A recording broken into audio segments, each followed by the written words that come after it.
कला अध्यात्म बड़ा सरल प्रश्न भी है और ये सबसे मुश्किल प्रश्न भी है।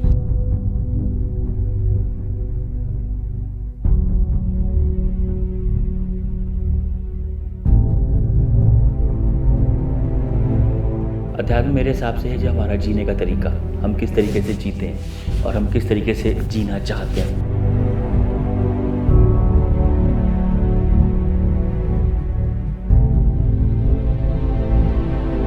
जो भी कुछ हम करते हैं, काम, पेंटिंग बनाना, आर्ट करना या कुछ लिखना या कुछ पढ़ना, बच्चों के साथ रहना, दोस्त समाज के साथ रहना, और हम किस तरीके से रह रहे हैं, ये अध्यात्म है।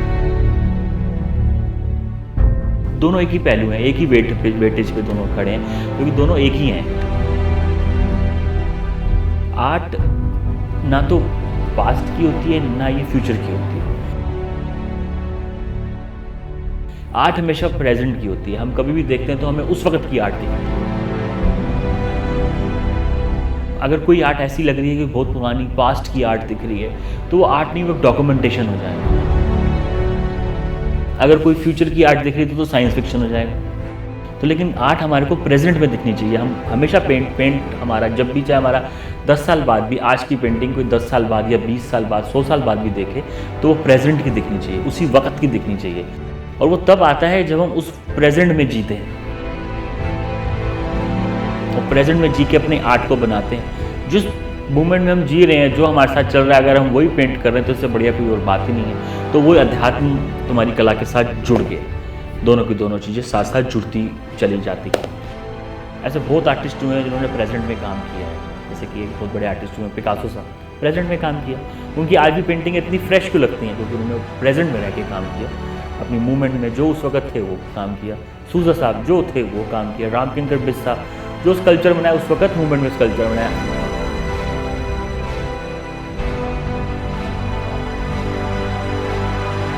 जब हम प्रेजेंट में रह के आर्ट बनाते हैं तो हम अपनी कला के साथ ईमानदार होते हैं। अगर हम प्रोडक्ट बना रहे हैं तो हम कुछ भी बनाते रहें, I am not critic, but लेकिन हम जैसे लोग एक ही तरह की चीज़ें बनाए जा रहे हैं तो वो प्रेजेंट की आर्ट नहीं हुई ना, वो तो प्रोडक्ट हो गया। जैसे लक्स का साबुन,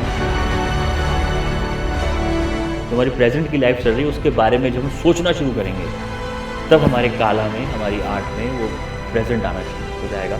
तो वो जो एक बार प्रेजेंट आएगा तो वो रोज़ ही प्रेजेंट लगेगा। हम खुश नसीब हैं जिसके हमारे को भगवान ने एक लैंग्वेज दे दी है हाथ में, तो वो लैंग्वेज है हमारे हाथ में बोलने की, हमारे पास एक शक्ति, हमारी ये कला है। तो हम उस हिसाब से जो हम प्रेजेंट में सोचते हैं वो हम अपने कैनवस पे चिपका देते हैं। तो अध्यात्म और आर्ट, कला एक ही चीज़ है, एक ही सिक्के के दो पहलू हैं। इधर देखो उधर देखो, चलेगा वो 1 रुपये का सिक्का 1 रुपये में ही। जब हम किसी चीज़ से प्यार करते हैं तो हमें को एक्शन करना पड़ता है और हमको फैक्ट्स पता होने चाहिए कि हम किसी चीज़ से प्यार क्यों कर रहे हैं। ऐसे नहीं कि कोई रीज़न है कि यार लड़की की आंखें बहुत अच्छी हैं, मैं उससे प्यार कर रहा हूँ। हम अगर किसी से प्यार करता हूँ तो मेरे को फैक्ट होने चाहिए कि मैं उससे प्यार क्यों कर रहा हूँ। मैं अगर अपनी कला से प्यार करता हूँ तो मेरे पास फैक्ट्स हैं कि मैं क्यों करता हूँ, क्योंकि ये मेरे को खाली कर देती है। ये मेरे को एक लिखने का मौका देती है। जो मैं बोलना चाहता हूँ मैं बोल सकता हूँ, जो मैं सुनना चाहता हूँ मैं सुन सकता हूँ, जो मैं महसूस करना चाहता हूँ महसूस कर सकता हूँ। ये मेरे को संभालती है। ये एक ऐसी पेंटिंग मेरी एक ऐसी चीज़ है मेरे लिए, स्कल्पचर मेरे लिए एक ऐसी चीज़ है जो मेरे को आके कहता है कि बस अब मैं तो को संभाल लिया। मैं नहीं संभालता पेंटिंग को, पेंटिंग मेरे को संभालती है। कैनवस, कलर मेरे को संभाल लेते हैं पकड़ के। फैक्ट क्या है पेंटिंग से, अध्यात्म से, पेंटिंग अध्यात्म से कैसे जुड़ जाती है मेरे साथ, कि ये मेरे को जोड़ती है उसी वक्त, संभालती है उस वक्त। वो मेरे को संभालती है तो मैं उस वक्त प्रेजेंट में अपने आप को रिलैक्स कर लेता हूँ, खुश हो जाता हूँ और अपने हर मूड को उसके साथ प्ले करता हूँ। तो वो मेरे को संभाल के रखती है, तो इसमें मज़ा आता है। तो अध्यात्म और कला दोनों जुड़े हुए हैं और मेरी कला जो है वो मेरे लिए एक पूजा ही है, मतलब कि प्रेम है, उसकी पूजा ही है। हम जब देखना शुरू करते हैं किसी चीज़ को तो हम सोचते हैं ये कैसे बनेगी। आज के ज़माना ये, आज के टाइम में आ गया, क्योंकि बहुत ज्ञान दिमाग में भर रखा है फालतू का, इसकी ज़रूरत भी नहीं है। भर ये भी ले लो, वो भी ले लो, क्या क्या चल रहा है, कितना शोर है दुनिया में, बाहर कितना शोर है, हमें तो खुद नहीं पता। ये भी पता होना चाहिए, वो भी पता होना चाहिए। अब सिर्फ खाना बताना चाहिए और आज जीना बताना चाहिए, इस गाय कुछ नहीं बताना चाहिए दुनिया में। बाकी सब चीज़ें साइड पे रखते रहो, डालते हुए। तो वो इतनी सारी चीज़ें मेरी पड़ी हुई थी दिमाग के अंदर, तो उनको तो सबसे पहले फ्लश किया, गोल बाल करके सारी नॉलेज जितना भी दिमाग में था कचर पचर को गोल गोल करके अपनी 4th फ्लोर की छत से नीचे फेंक दिया। उसको देखा नहीं कहाँ गई वो बॉल, सारा ज्ञान की तो धक्का दे दिया, गंगा बहा दी। और फिर उसके बाद बचपन में आ गए छोटे से, और किसी भी चीज़ को हमने ये नहीं देखा कि ये कैसा बनेगा या कैसा बनेगा, कैसे बनाएंगे, मैं वो जो नॉलेज के साथ नहीं देखा। हमने देखा ये कि है क्या, इसको देखने में कितना मज़ा आ रहा है। तो वो देखने के मज़े के चक्कर में वो खेल खेल में वो हमने कहा तो रेत के स्कल्पचर बनते जा रहे हैं, मिट्टी में खेलते खेलते खेलते खेलते खेलते और 4 महीने में तो सारे स्कल्पचर बना दिए। तो मेरे को तो उसमें जो मज़ा आया वो तो मेरी तो छुट्टियाँ थी, तो वो मैंने जिया 3 महीने के। ये मेरे लिए बहुत बढ़िया बहुत खूबसूरत एक्सपीरियंस रहा जीवन का। वो मैं ऐसे ही मूवमेंट में रहना चाहता हूँ। तब से मैं सोच रहा था वो क्या था, तो तब से मैं अपने स्टेटस पे आजकल चल रहा हूँ, आई एम डूइंग नथिंग, कि मैंने कुछ नहीं करता।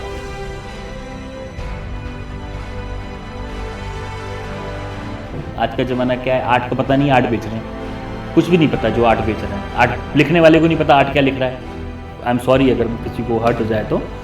वो पहले लिखेगा ये चाय बेचता था, ये फिर वो बेचता था, फिर वो अखबार बेचता था, फिर ये करने लगा, वो करने लगा, अभी आर्टिस्ट बन गया। वो पेंटिंग के बारे में एक शब्द नहीं लिखेगा, ये स्ट्रोक क्या है, ये मोटा कलर क्यों आया है, लाल कलर का क्या मतलब है, उसके हिसाब से क्या सीन है। ये तो क्रिटिक है आज की तारीख में। पैसे दो कुछ भी लिखवा लो, अपनी स्टोरी छापते रहेंगे, ये आर्ट क्रिटिक हैं आज की तारीख में। आर्ट के बारे में कुछ पता नहीं है, आर्ट के बारे में लिख रहे हैं। लोगों के लिए बिजनेस है आर्ट बेचना, और बाज़ार में क्या बोले कि ये बिकेगा या नहीं बिकेगा, तो इसके बारे में सोचने लग गया तो कभी भी अपने ब्रश को चला नहीं पाऊँगा। अब उस वक्त नहीं जी पाऊँगा।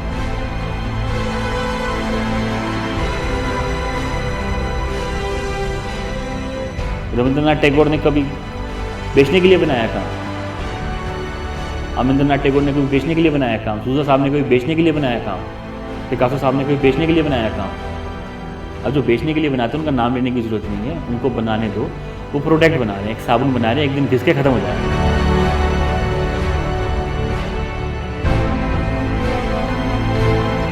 ये नेचर से हम तो आगे तो है ही नहीं, नेचर हमारे आगे है। तो ये इंस्पायर क्या कर रहा है, तो प्यार करने को कह रहा है, मस्ती करो।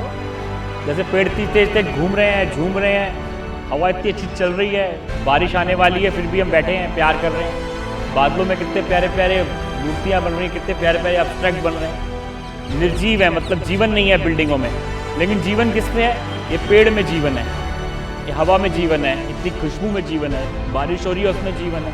ये तो जीवन चल रहा है और उमंगे ले रहा है, मतलब कि उत्सव बना रहा है। अगर ये आपके मन में बस गया तो उसको बनाने में क्या मुश्किल है। ये जो हम जिस तरीके से चीज़ देखते हैं, हम उस तरीके से नहीं बनाते हैं, हम जिस तरीके से महसूस करते हैं उस तरह से बनता है।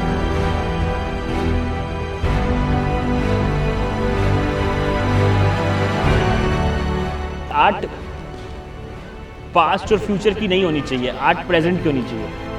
अगर पास्ट को लेके चलोगे या फ्यूचर को लेके चलोगे तो कहाँ का सच।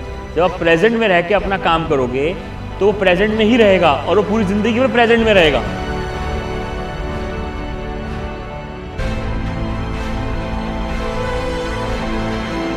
पेंटिंग स्कल्पचर की जर्नी ऐसी है कि अभी ये जर्नी नहीं, ये मोहब्बत है।